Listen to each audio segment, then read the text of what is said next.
चलो ठीक है। तो बात चल रही थी कबीर साहब की वाणियां पढ़ के लोग ऐसा भी कहने लग जाते हैं कि कबीर साहब किसी पुरुष के, किसी ब्रह्म पुरुष के एजेंट हैं।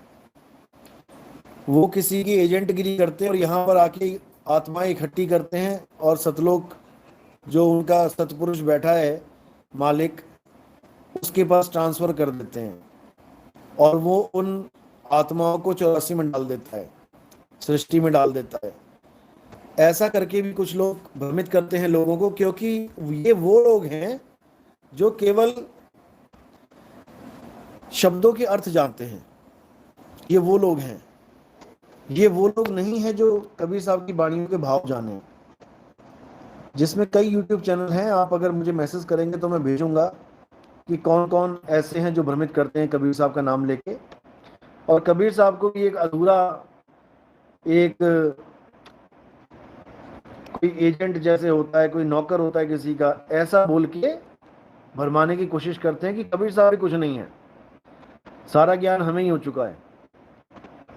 जबकि ये वो लोग हैं जो खुद कबीरपंथी थे, जो खुद कबीर साहब को परमात्मा मानते थे, क्योंकि कबीर साहब से पहले काल का भेद किसी ने खोला ही नहीं है। काल की पूजा कराने वाले तो सारे ही हैं, लेकिन काल से बचने की विधि किसी ने नहीं बताई। केवल कबीर साहब ने इसका जिक्र किया कि बचना चाहो काल जाल से चीनो शब्द हमारा, और कहें कबीर अमर कर राखूं जो निज होए हमारा। काल भगवान से बचने का तरीका केवल कबीर साहब ने बताया। और ये लोग कहते हैं कि काल का ही एजेंट है कबीर भी। ऐसी इनकी बुद्धि लॉक कर दी है काल भगवान ने कि अब इनको 84 में जाने से कोई बचा ही नहीं सकता। एक ऐसे गुरु को ये बदनाम कर रहे हैं जो सारे जगत का गुरु है, सब संतों को ज्ञान देने वाला, ये कबीर साहब है भाई। नहीं तो मीराबाई जैसी बड़े बड़े कृष्ण भगत मूर्ति लेके घूमती थी गली गली में।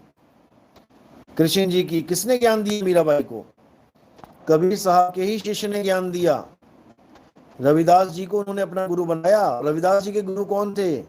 रविदास जी भी गंगा में जैसे पैसे चढ़ाते हैं हम लोग, ऐसे ब्राह्मण को पैसे देते थे कि मेरी तरफ से भी चढ़ाना वहां पे पैसा, मेरे पास इतना समय नहीं है कि मैं वहां जाऊं। जूती गांठते थे चमड़े की, ब्राह्मण को पैसे देते थे कि तुम चढ़ाया ना। तो ये संत मत का तो कोई रूल है नहीं। संत मत में तो ऐसा कुछ है ही नहीं कि आप गंगा में पैसे डालो। उनको भी ज्ञान कबीर साहब ने दिया, लेकिन कभी शो नहीं किया कि मैं ही हूं वो जो सारे संसार को ज्ञान देता हूं। छुपे रुस्तम है वो, छुपे रहते हैं, अपने आप को दास दास कहाते हैं, राम का कुकर कहाते हैं। राम नहीं कहते अपने आप को, जबकि वो राम ही हैं, लेकिन कोई समझने वाला चाहिए। और उन्होंने बोला भी है, हम हैं शब्द शब्द हम माही, और शब्द से भिन्न और कछु नहीं। क्या मतलब हुआ इसका?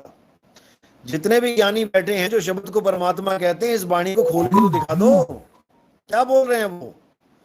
हम हैं शब्द, इससे ज्यादा क्या बोलें? लेकिन तुम्हें समझ में नहीं आएगा, क्योंकि तुम्हारी आंखों को मोतियाबिंद हो गया है। देखने में तो स्वस्थ लगती हैं बिल्कुल, लेकिन दिखाई कुछ नहीं देता। तो ये कबीर साहब की महिमा है भाई, ये किसी के कम करने से कम नहीं होगी, ये बढ़ती ही जाएगी।